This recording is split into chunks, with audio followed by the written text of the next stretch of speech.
All right, it is Thursday, November 29th, and a Fox News alert. A self-proclaimed MS-13 gang member just nabbed by Border Patrol, and that's not all. What we just learned about the alarming new health risks being carried by some of the migrants.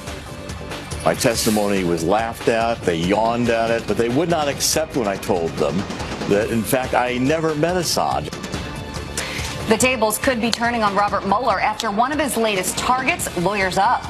How the special counsel's tactics could end up backfiring in a big way. We'll talk about that. Also, a hero's welcome, the over-the-top reunion that'll make your morning. Fox and Friends First continues right now.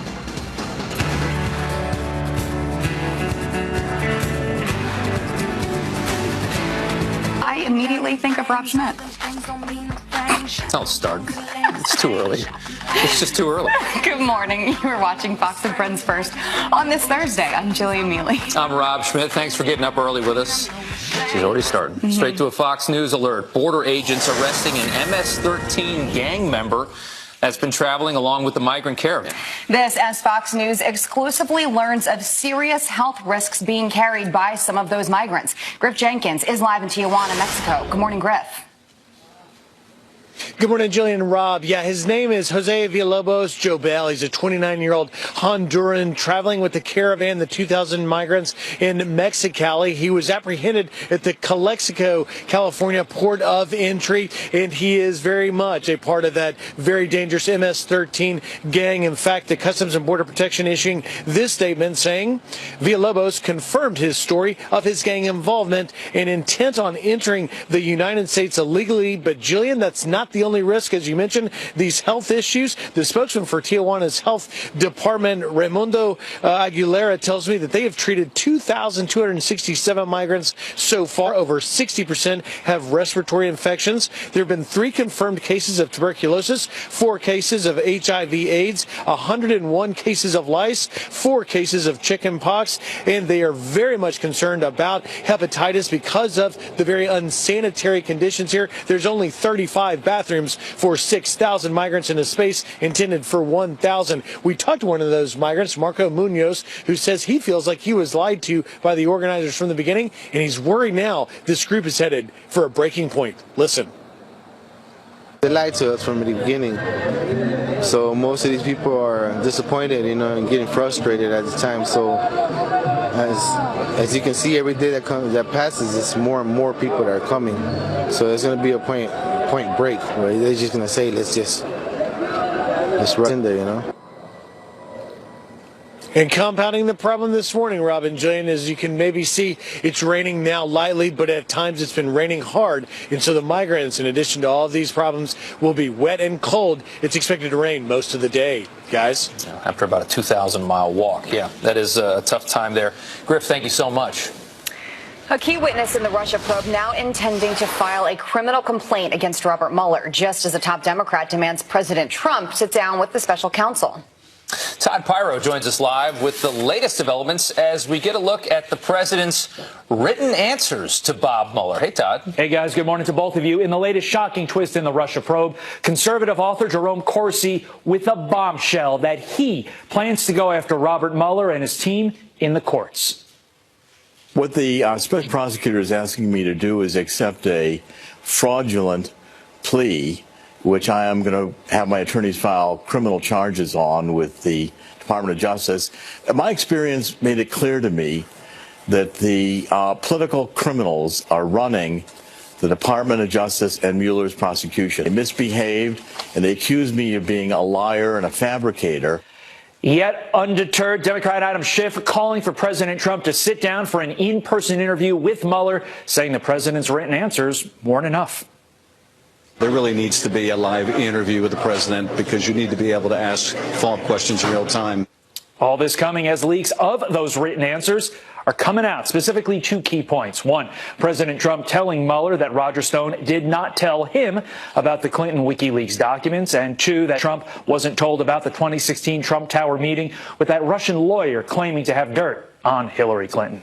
The president responding by tweeting, quote, while the disgusting fake news is doing everything within their power not to report it that way, at least 3 major players are intimating that the angry Mueller gang of Dems is viciously telling witnesses to lie about facts, and they will get relief. This is our Joseph McCarthy era.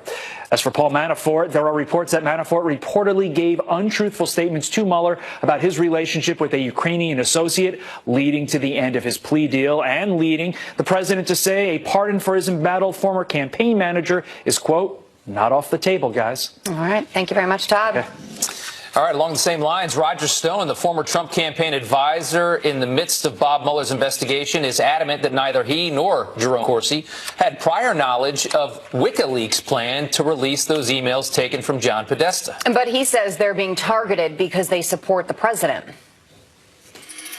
But I think it's despicable that they have tried to pit Jerry Corsi and I, both strong supporters of the president, against each other when the bottom line is neither one of us received anything whatsoever from Julian Assange or WikiLeaks or anyone else. My point is I had no reason for a cover story. Jerry said I was getting heat, but there was no heat. For 6 weeks, no one even noticed that tweet. It was not until the Podesta papers were published by WikiLeaks, that became controversial. So I had no reason to cover it up. I had no advanced knowledge of the hacking or, the theft or the publication of the Podesta emails. I had no reason for a cover story. The controversy stems from Stone's August 2016 tweet in which he said it would soon be the Podesta's time in the barrel. Stone says it referred to John Podesta and his brother Tony regarding their lobbying activities. The emails were released 2 months later. Stormy Daniels calling out her own attorney, Michael Avenatti. She claims that Avenatti filed a defamation lawsuit against President Trump without her permission. Daniels also telling the Daily Beast that he started a second crowdfunding site for her legal expenses without telling her that either. Avenatti says he started the new campaign to cover legal fees because most of the money so far had gone to her security. Daniels has not decided if Avenatti will continue to represent her. Nancy Pelosi is one step closer to becoming House Speaker. Democrats voted behind closed doors yesterday to nominate her for the job. The final tally, 203 to 32. Some Democrats opposed her nomination in recent weeks, saying they want fresh leadership. Pelosi will need 218 votes when the entire House meets in January to officially regain the title. The Senate is set to hold a tense confirmation vote on one of President Trump's judicial nominees today. Thomas Farr is facing resistance from Senate Democrats who claim he is hostile to union voter rights. The Senate Judiciary Committee canceled votes on nearly 24 other nominees.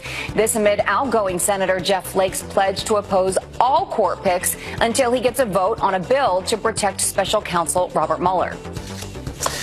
All right, the president will head to Buenos Aires, Argentina today for the annual G20 summit. He's expected to meet with several world leaders, including Russian President Vladimir Putin.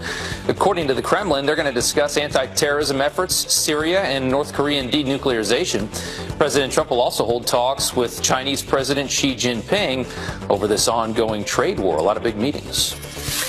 First Lady Melania Trump taking center stage in the fight against the opioid crisis.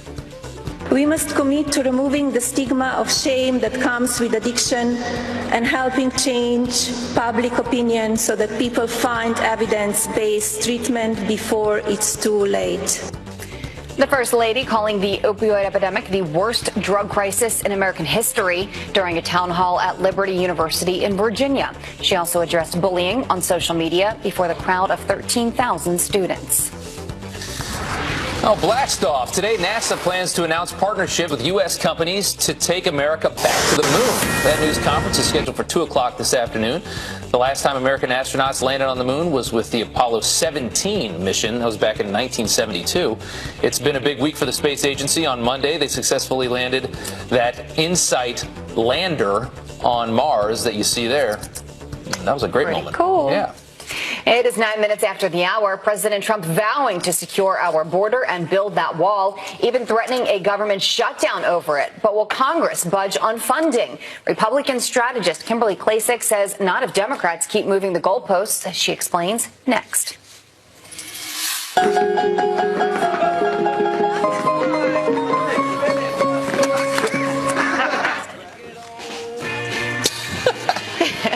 There goes Carly. Hey, holidays are back. So is FAO Schwartz. We got a tour of this legendary store as it returns to New York City. An inside look is coming up. All right, welcome back. Refusing to flinch, the president demanding a deal with Democrats to secure $5 billion that he wants to build the wall. But what would a deal look like? And can Congress get to it or get it done before the partial shutdown deadline of December 7th? Very close now. Joining me now is Republican strategist Kimberly Klacik. Kim, thanks for coming on this morning. Let's take a quick look at comparison, what the Democrats want to give on this, what the president wants. The Dems looking to spend $1.6 billion, not necessarily on a wall, but on securing the border. The president wants $3.4 billion more for just a portion of his wall. I did think it was interesting to hear Chuck Schumer come out there and say that, hey, we want to spend $1.6 billion to secure the border. I think that's some kind of progress, right? That is, and that's a very specific amount. So Congress passed $14 trillion in spending, but we're being told they can't get $5 billion together to support funding our southern border. The problem with that is it's a charade.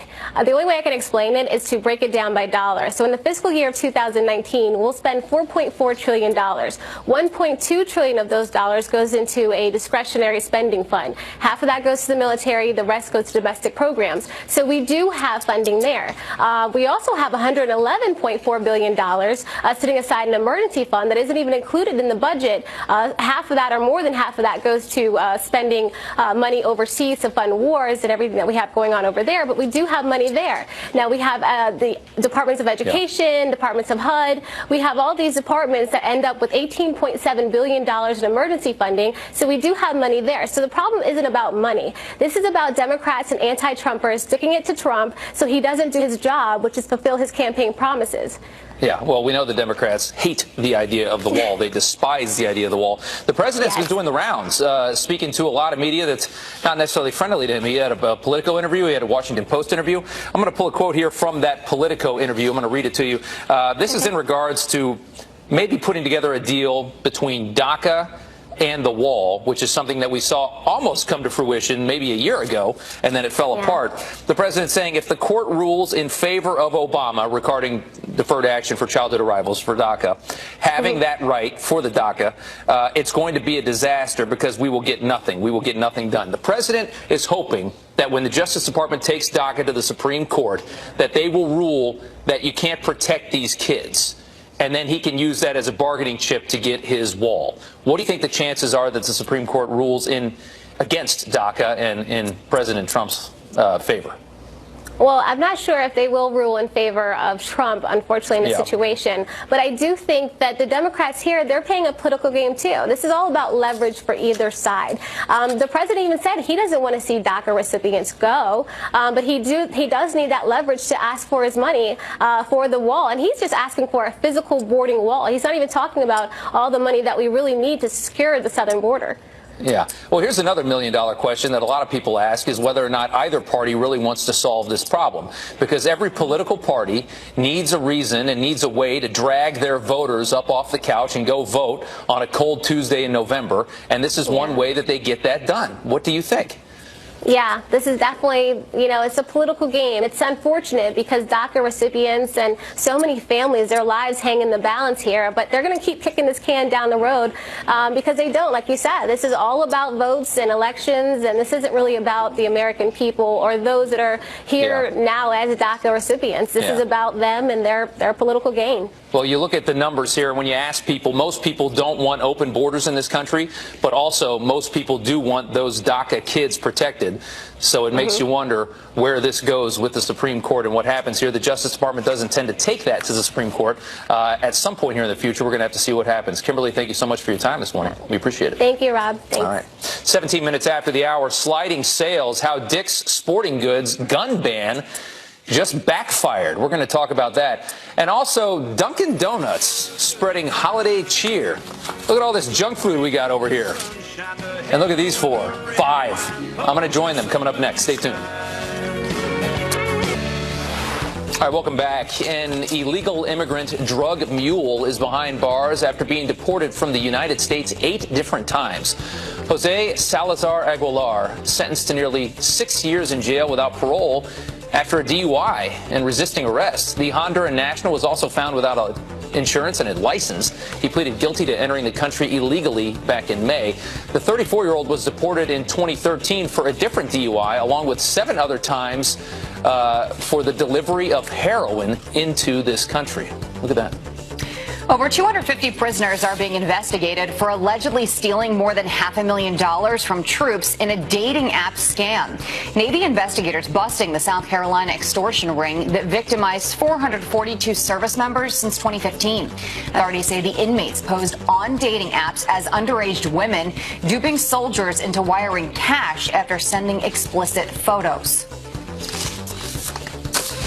All right, a Fox Business Alert, a big comeback on Wall Street after the Dow spikes more than 600 points. Tracy Carrasco from our sister network Fox Business joins us with what sparked that surge. Good morning, Tracy. Good morning, guys. Yes, we saw stocks surging yesterday after some comments from Fed Chairman Jerome Powell. He said that interest rates are close to neutral. So we saw the Dow jumping 617 points. We saw the S&P 500 up by 61, the tech-heavy NASDAQ rising 208 points. Now, a neutral interest rate means that inflation is stable, that the economy is on a sustainable path. Traders took that to mean that we might see less interest rate hikes in 2019. This is kind of a turnaround from some comments that Jerome Powell made back in October when he said we are a long way from that neutral point. So that was good news there for investors, exactly what they wanted to hear yesterday. I think Jerome Powell's sick of reading the president's tweets.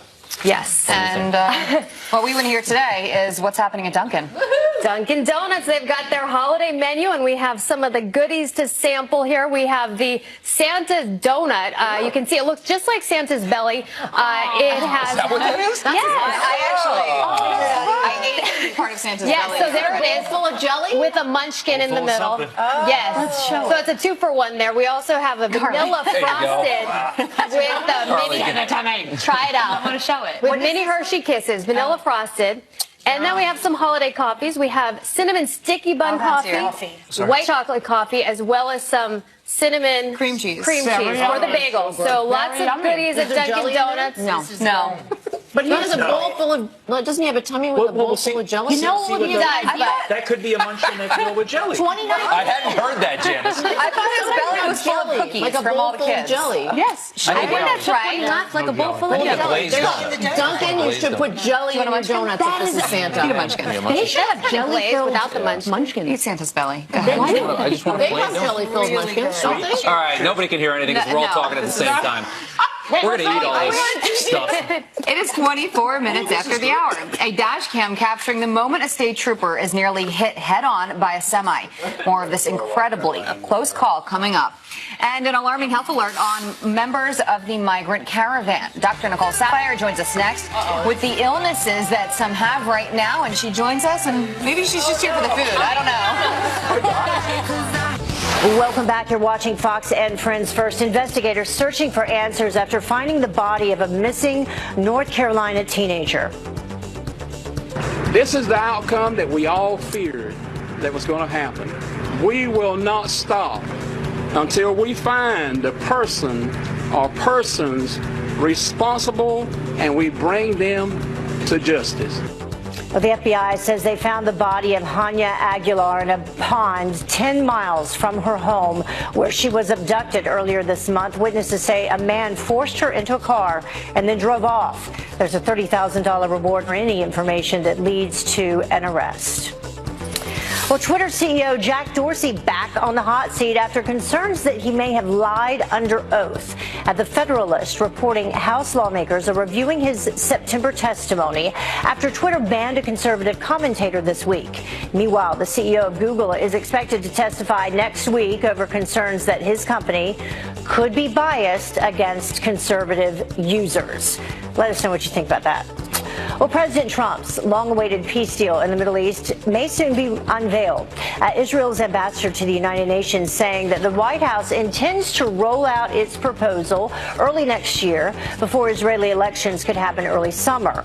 President Trump's son-in-law and senior advisor Jared Kushner has played a major role in drafting the plan for peace between Israel and the Palestinians. Well, how about this story? A man is thanking God after a split-second decision saves his life. Bill Castleman has been waiting for a kidney transplant for 4 years. He and his wife left their Thanksgiving getaway early to get back to their Kansas City home before a blizzard hit. Well, when they arrived, doctors called and told him they found a match. You're on the list finally, and then about 2 years into that, it's like, I'm never going to get a call. All of this was God. 100%. And here's the thing, if he had not returned that day, the kidney could have gone to another patient. He's expected to leave the hospital soon, and we wish him well. Well, a touching tribute for a police officer and a Marine veteran hit and killed in the line of duty. A stranger decorating and donating Christmas trees to honor his memory. Well, John Franke from our Fox affiliate in Salt Lake City shows us the powerful holiday display. As the holidays approach, so many stories will be shared around Christmas trees. This is in honor of Officer David Romrell.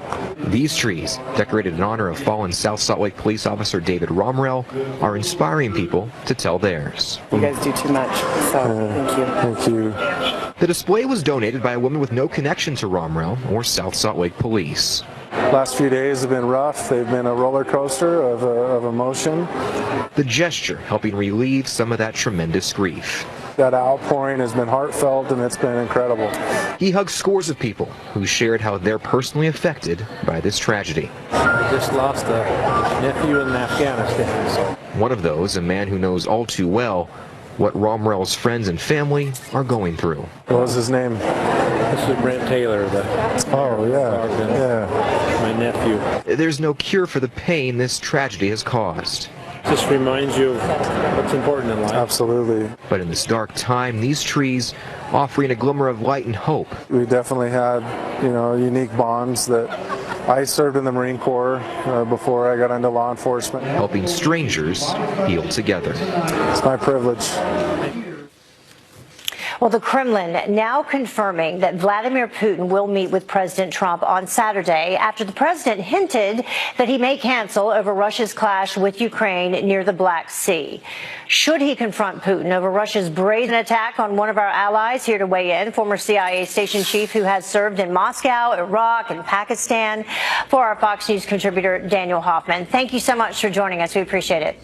Good morning. So we mentioned that President Trump hinted that he may not have this meeting. Here's what he said. Maybe I won't even have that meeting. I don't want that aggression at all. So should he have the meeting or not?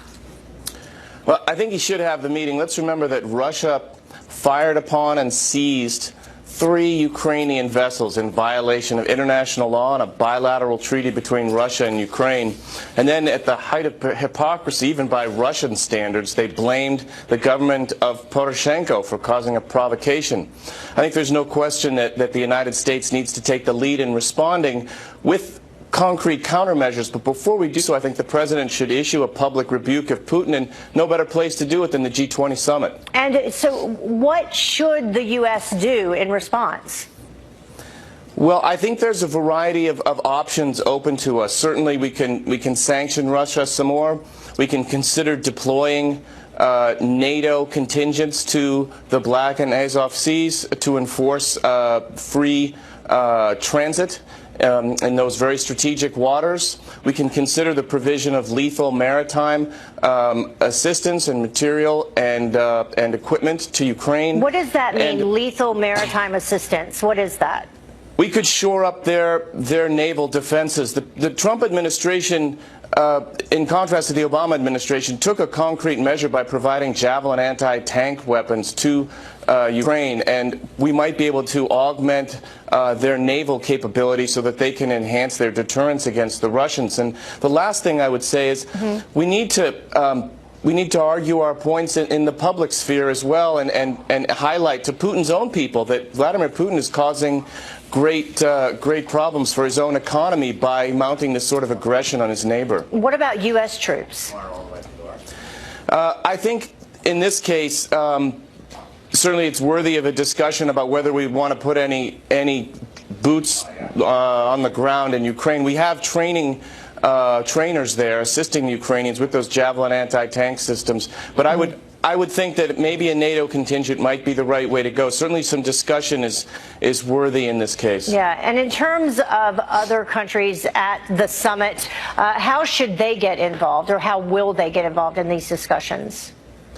Well, I'd like to see the United States take the lead. I think Ukrainian sovereignty is worth defending. It's something for which we should draw a red line, and we should enforce it. The United States has traditionally taken the lead against Soviet and Russian aggression, and I think we should be able to bring some of our key allies along, particularly the UK, Germany, France. Not to mention those countries in the region, some of our NATO allies like the Baltic states, Poland, for example, who are very, very concerned about Russian aggression. Yeah. Daniel Hoffman, thank you so much for joining us this morning. We appreciate your insight, as always. Thank you. Well, the time now is about 20 minutes until the top of the hour. And he helped broker a shady deal with Iran, but apparently thinks that he could be the best to take down President Trump in 2020. Carly Shimkus live up next with the big hint former Secretary of State John Kerry just dropped. He helped broker a shady deal with Iran, but apparently thinks that he could be the best candidate to take down President Trump in 2020. I said I'm not going to eliminate, I'm not taking anything off the table.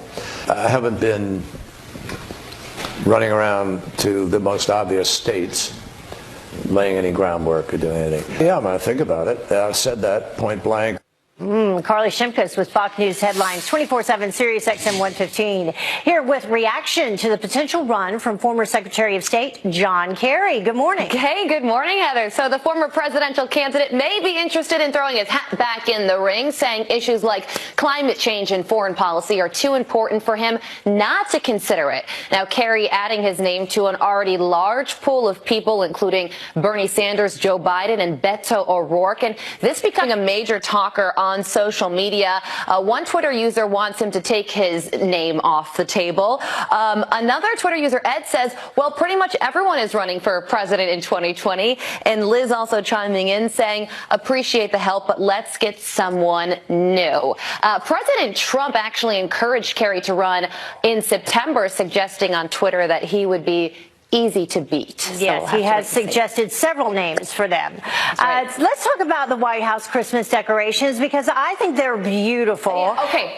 Yes, I agree. I didn't think that they were anything to criticize, but did you see that row of bright red trees? That is the decoration in particular that people criticized, and the First Lady addressed that criticism recently. Take a listen.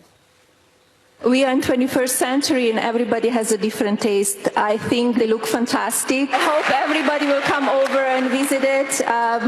In real life, they look even more beautiful, and you're all very welcome to visit the White House. All right. So some people call that row of trees the hallway of Yuletide murders, I guess because they're red in color. But for the most part, people enjoy the decorations.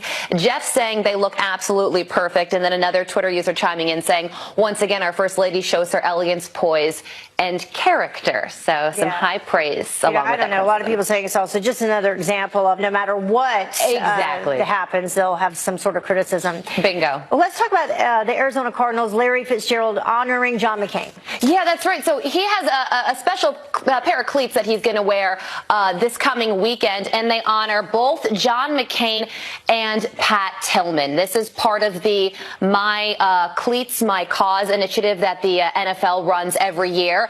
As you know, Larry Fitzgerald and the late John McCain were pretty close friends, with Fitzgerald even speaking at his memorial service. Meghan McCain thanking him for the honor, saying, this is so special. Thank you, Larry Fitzgerald. My father would have loved this. Thank you for your continued love and friendship for my father and for the amazing hero, Pat Tillman. So Fitzgerald getting a lot of praise on social media. A lot of people calling him a class act. And so he's using these special pair of cleats to honor two very special people. Yeah, good luck and good looking cleats, yes, too, by the way. Very much so. All right, thank you so much, Carly. Thanks a lot, Heather. Well, coming up, sliding sales, how Dick's Sporting Goods gun ban just backfired big time.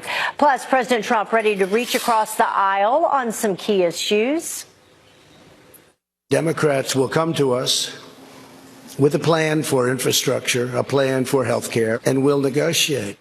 But with Nancy Pelosi potentially back at the wheel, will anything really get done? Walkaway founder Brandon Straka says don't count on it. He's here up next.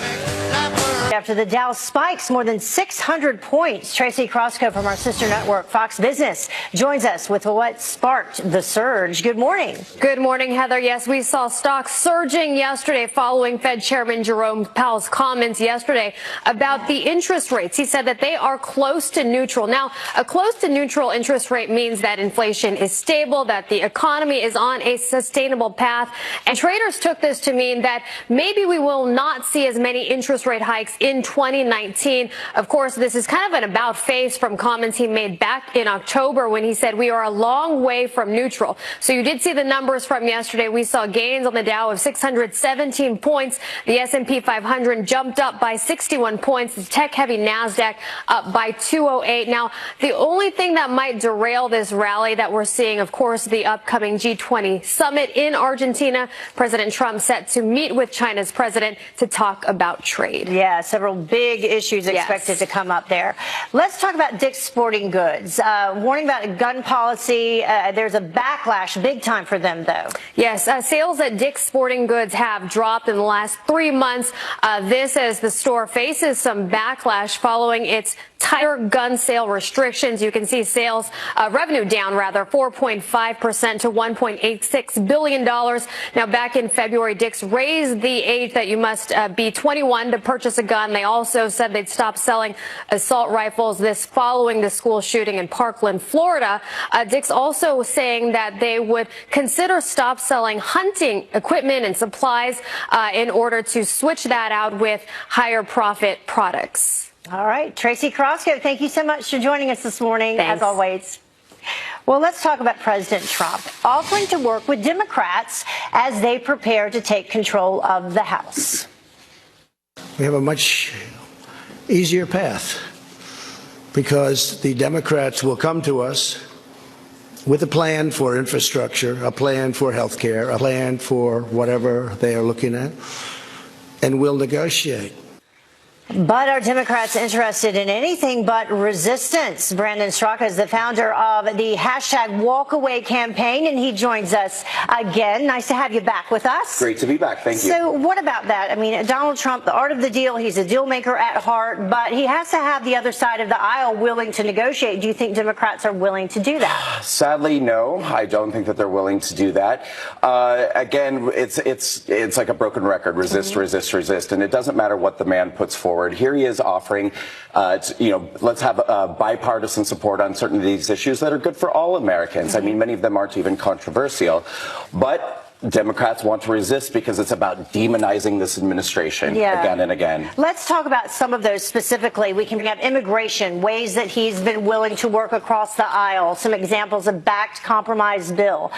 He offered DACA path to citizenship. He offered, to negotiate on the border wall funding. Right. Well, again, I mean, immigration is an issue where Democrats, I think, have gone completely off the rails and stayed completely off the rails. But they weren't off the rails on it when President Obama was in office. Right. Well, it's been politicized. It's been politicized. And unfortunately, I think a lot of this stems back to the media and the media narrative on the left that comes out about this, where race has really been weaponized in this country. And so it's not about safety and security, which is what conservatives have been pushing for a long time. That's all this president wants for us is safety and security. That's what conservatives want. Yeah. But liberals and Democrats have framed this issue as racist, as bigoted to have border security. But America, we have more immigrant population in this country than any other country. America is a notoriously generous country. But again, it all really comes down to demonizing the administration. Yeah, and demonizing. Let's listen. I do want to pull this up. Nancy Pelosi and Chuck Schumer, just a couple of things that they had to say. Some examples. Listen to this. Let me tell you something. I don't usually find myself in agreement with this president. It may be a compromise with the devil, but it's not a compromise with the Democrats. Negotiating with this White House is like negotiating with Jell-O. It's next to impossible.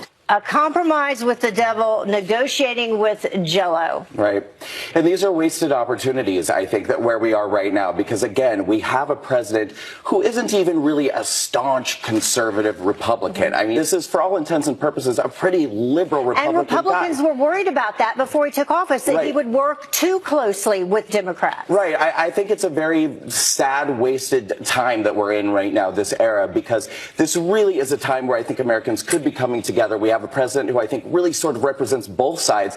If one side, that being the left, would acknowledge that there is a guy in office who wants what's best for everybody. I mean, this is a good time, I think, for all Americans. They're wasting the chance. Yeah, that's why I also wish, like, a lot of the celebrities and a lot of the athletes who have been so outspoken about the president, I wish they would meet with him as well, because they could lead and we could bring this country together. Absolutely. Yeah, but I think they care more about their public image than they care about doing what's best for America. All right. Thank you so much. Appreciate it. Great stuff. Well, the time now is about 8 minutes until the top of the hour, and a town waging a war on Christmas over one man's incredible display. A bunch of Grinches, and they're always going to be a Grinch. You can never make them happy. It's my religious right. It's my First Amendment right. Why this real-life Clark Griswold is being billed $2,000 per day just to keep the lights on.